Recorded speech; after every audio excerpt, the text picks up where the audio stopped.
Pope Benedict was met by UN Secretary-General Ban Ki-moon upon his arrival at the headquarters building, and then later addressed the General Assembly in both French and English. The pontiff said every state has a duty to protect its people from grave and sustained violations of human rights, and from the consequences of humanitarian crises, whether natural or man-made. And he went on to say, if states are unable to guarantee such a protection, it is then up to the international community to intervene with the legal means that are provided for under the Charter of the United Nations and by other international instruments.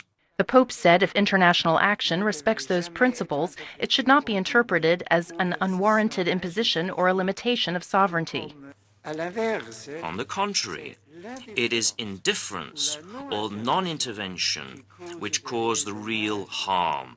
He said the international community needs to search for ways to prevent or manage conflicts through every possible diplomatic avenue, by encouraging even the smallest sign of dialogue or desire for reconciliation.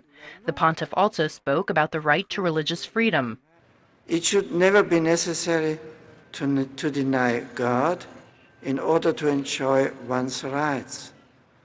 The rights associated with religion are also more in need of protection if they are considered to clash with the prevailing secular ideology or with majority religious positions of an exclusive nature. Pope Benedict's speech to the United Nations is one of the highlights of his trip to the United States.